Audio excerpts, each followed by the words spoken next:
যে শিবশক্তি ভারসাম্য রক্ষা করে, তাদের মিলন সংসারের পক্ষে অশুভ কি করে হতে পারে? বলুন, বোঝান আমাকে। যার মনে সংশয় রয়েছে, অবিশ্বাস রয়েছে, তার সঙ্গে তর্ক করা অর্থহীন। প্রশ্ন তর্ক বিতর্কের নয়, সত্য আর তথ্যের মহাদেব। যতবার আমি উগ্র হয়েছি, আপনি আমাকে শান্ত করেছেন। তাহলে আমি কখনো আপনার রুদ্র রূপকে শিবে পরিবর্তিত করতে কেন পারি না? কেন কখনো আপনাকে শান্ত করতে পারি না? কেন? সংশয় নয়, বিশ্বাস রাখুন। আপনি অগ্রসর হন আর নিজের যাত্রা সম্পূর্ণ করুন। না মহাদেব, যতক্ষণ না আমি আমার প্রশ্নের উত্তর পাচ্ছি, এই যাত্রা সম্পূর্ণ হবে না, হবে না, হবে না।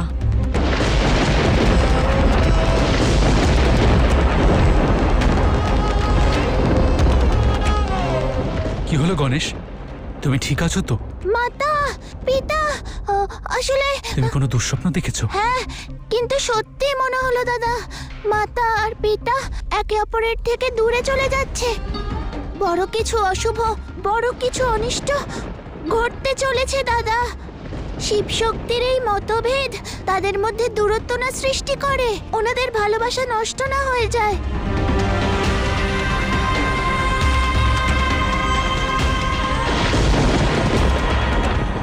পরিস্থিতির গুরুত্ব এবং তোমার অস্থিরতা আমি দুটোই বুঝতে পারছি, কিন্তু শক্তির অন্তরের দ্বন্দ্ব কেবল শিবই দূর করতে পারেন, এবং শিবকে প্রশ্ন করার সাহস কেবলমাত্র শক্তিরই আছে। অর্থাৎ যতক্ষণ ওরা দুজন একে অপরের সম্মুখীন না হবেন, ততক্ষণ না মতের মিল হবে আর না মনের।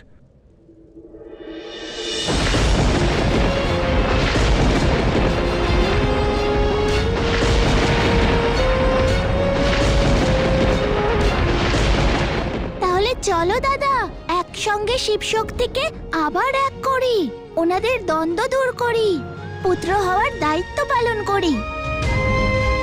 যখন বিঘ্নহর্তা দায়িত্ব নিয়েছে, তখন সমস্ত দ্বন্দ্বের সমাপ্তি ঘটবে। তোমার স্মরণ মাত্রেই সমস্ত কার্য শুভ হয়ে যায়। সঙ্গে থাকলে শিবশক্তির সন্তাপও দূর হয়ে যাবে।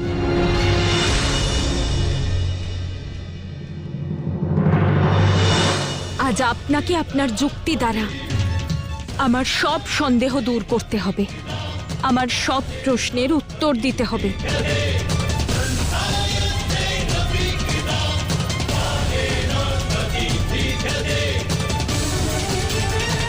মহাদেব, আপনার দৃষ্টিতে কি সংসারে উন্নতি আর সুযোগ পাওয়ার অধিকার কি শুধু পুরুষদের?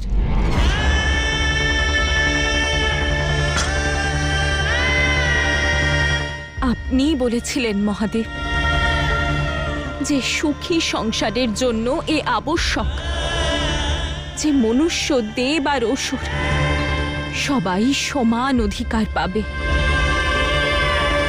তাহলে কি আপনার এই সমান সমাজে নারীদের কোনো অধিকার নেই? নারীদের বিবেক আর চিন্তার কোনো গুরুত্ব নেই? নারীদের প্রশ্নকে অবহেলা করা কি সমানাধিকার? নিজের স্ত্রীকে অপমান করাকে সমানাধিকার বলে? যদি তাই হয়, নিজের স্ত্রীকে সমান কেন ভাবেননি আপনি?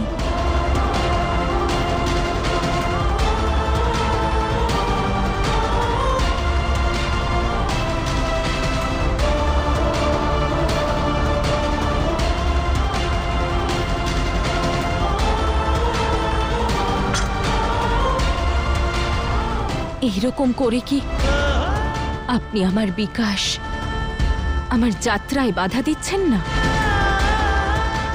মহাদেব, যদি আপনার সমাজে নারী আর পুরুষ সমান হয়, তাহলে কেন শুধু আমাকেই আমার চিন্তা, আমার কর্ম, আমার পথ পরিবর্তন করতে হয়?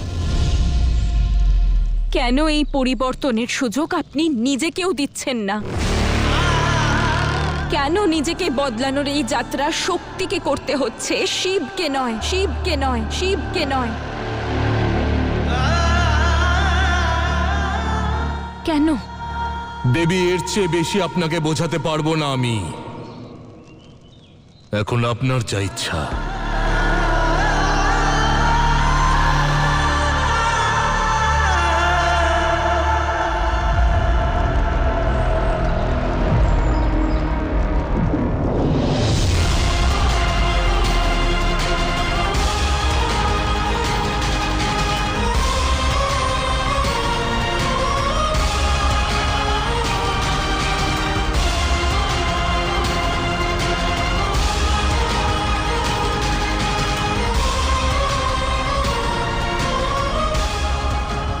কে বলবে, কে বোঝাবে শিবকে?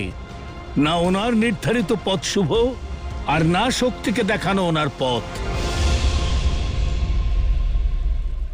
আপনি বলতে পারবেন নারায়ণ, বলতে পারবেন মহাদেবকে যে এইবার অনুচিত অন্য কেউ নয়, স্বয়ং শিব।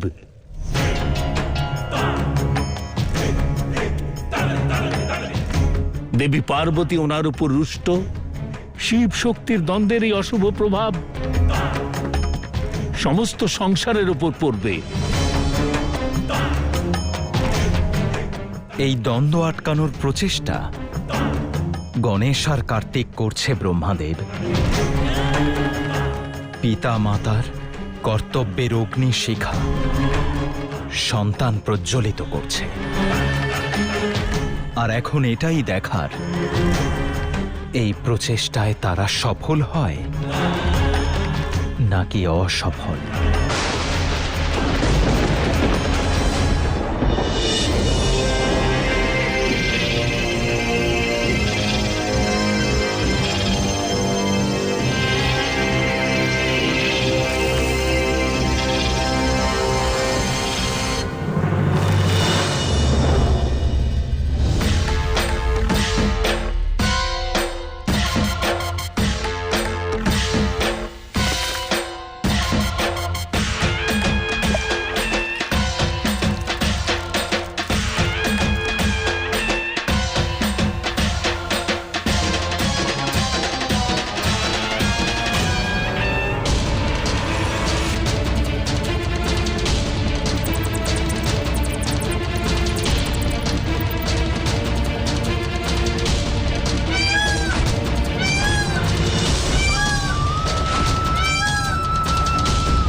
মাতা,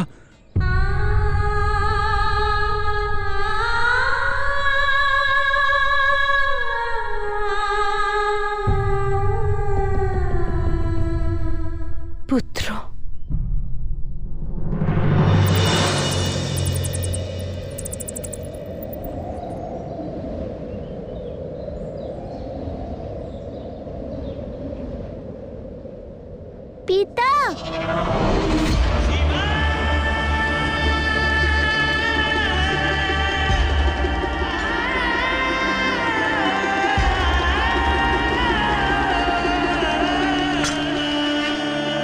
কে তুমি আর এখানে কিভাবে এলে?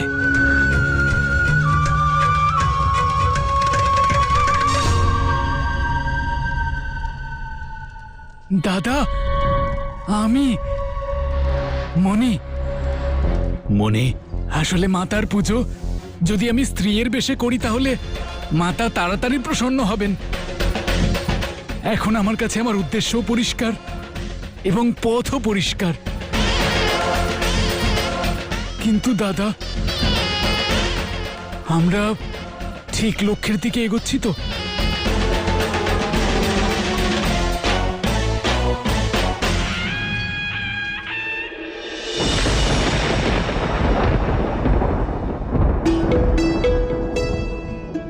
মাতা, এই সময় আবেগের বশবর্তী হওয়ার নয়, তাকে নিয়ন্ত্রণ করার, নিজেদের মতভেদকে দূর করার। আপনাদের দুই পুত্র আপনার এবং পিতার মধ্যে সেতু হওয়ার জন্য প্রস্তুত। শিবশক্তিকে পুনরায় মিলিত করতে তৎপর।